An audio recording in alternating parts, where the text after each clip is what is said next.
My name is Seun Abolaji, co-founder of Wilson's Juice Company. We make Wilson's Lemonade, fresh squeezed lemon, lemonade product made of real lemons, water, a little bit of sugar, and we're the first producers of lemonade here in Nigeria, and we call it a healthy alternative to what's in the market right now. Wilson's Juice Company, Wilson's Lemonade, was started in 2010.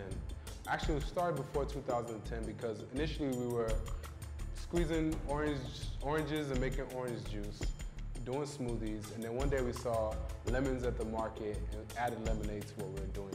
Our whole investment at that period of time started with 2,000 naira. That was for a bag of oranges and a plastic juicer. So we're making lemonade, cups at a time, and one day I'm looking at it, we have 11 employees making lemonade, and they're squeezing 2 lemons, sugar, water, and passing it to a consumer. I look at it and I tell my brother, Shay, why don't we just put this thing in a bottle? So we went and picked up some old bottles, recycled them. Next day we had 10 bottles of lemonade and we were using that to sell. I mean, tell you the truth, we sold a whole bunch of cups of lemonade, but we sold 2 bottles of lemonade that first day.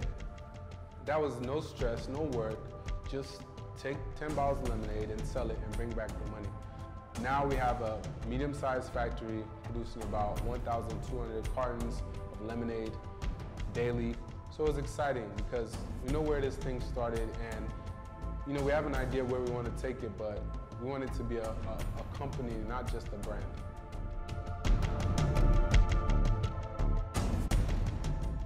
As far as external financing goes, we finance this business with friends and family, our personal cash. We took some money, gave about 10% of the company away. A year later, we had a disagreement with the people that gave us the money, and they asked for their money back.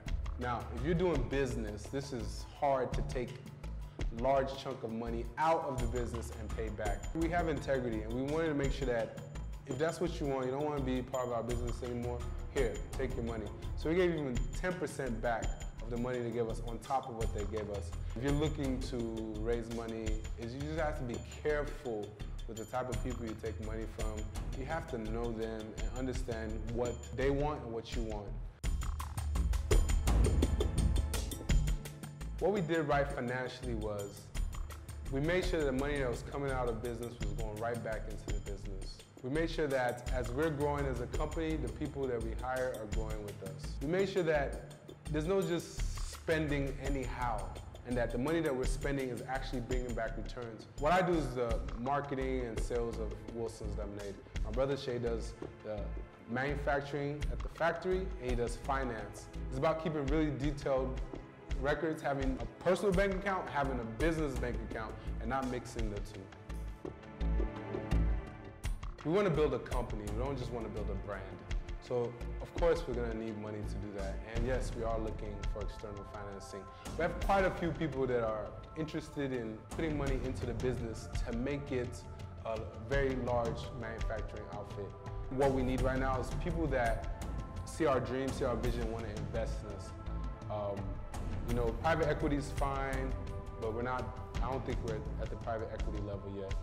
Venture capitalists may be, but right now it's to find individuals that say, you know what, I believe in what you guys are doing. I see that you guys have turned 2,000 naira to over 100 million naira. So we're ready to invest in you to take you up to the next level. And we have quite a few people lined up that are ready to do that. It's about finding the right person, the right experience, and not just the cash. If you're looking to enter the agricultural business, or you're already in it, you're about 3 to 4 or 5 years in, the only advice I have for you is I can come from a manufacturing point of view. What that means is, I'm not the farmer, but I am the person that takes what the farmer provides, processes it, adds value, and then resells it. Thing is, as a farmer, in my opinion, I believe you have to be a very patient person. You have to be willing to say, I can lose all this money like now, because one thing happens to your crop, it can finish. If you're not careful as a manufacturer, there was one period of time where The factory manager or the production manager didn't put preservative in the drink, and we lost $500,000 just like that because we already packaged all the product without preservative. It swells after 2 or 3 days. So for one, you have to think, am I an entrepreneur? Am I willing to, if I have this money that I'm ready to invest, am I willing to lose it? You know, there's people that retire and put their whole retirement in a farm and they lose it. So you have to see if you're risk adverse, if you're ready to take risk, because in manufacturing and agriculture is risk. Now, if you say, I can take risk, I'm ready to do this, then great. Make sure you're doing something that you want to do. Make sure that you go in there and you get the experience, not even the experience, the knowledge. There's so much knowledge. All this that we're doing, it wasn't like we went to school. Like I was a pharmacist, my brother was a history major. Google is an amazing tool. So you can learn so much. And so then you have to learn, because you don't want someone coming in trying to tell you how to do your business that doesn't really know. And you also have to, at points, be teaching the consultant that comes in, or teaching the engineer that comes in, or teaching the food scientist that comes in. So you have to know a lot about what you want to do. Financials are very important. You need to know how your money's coming in and going out. You know, in the beginning, you're just, let me just sell anyhow. Let me just go drop products here anyhow, and don't have your terms of payment in place. I know it's exciting. You have your product, some people want it, you want to go drop it off at stores, but have your terms of payments, because before you know it, it's 2 months and you haven't got paid. Someone wants to order 500 cartons, 150 cartons, you're excited, but slow down. Ask, how am I getting paid? When am I getting paid? Because it's better to give them 20 cartons and know you'll be paid in 3 days, as opposed to giving them 200 cartons and then 2 months later you haven't been paid. So it's just really paying attention to how your business functions and all the people that are functioning in your business, and from beginning to end.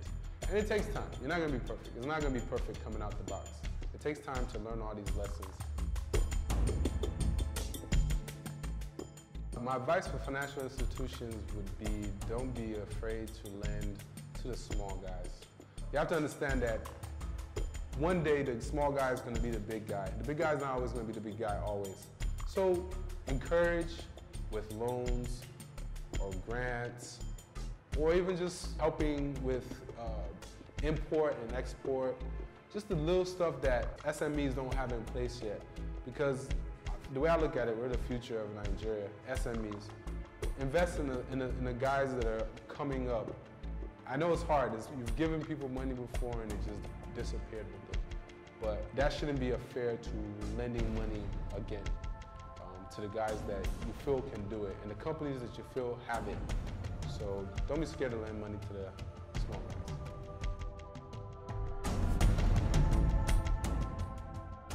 I really want to thank you guys for listening. I want to thank you for inviting me in to tell the Wilson's story. I love telling it because it means so much to me. I hope you got some grains of knowledge or something that can help you in whatever it is that you're doing in your business. And we'll just see each other at the top.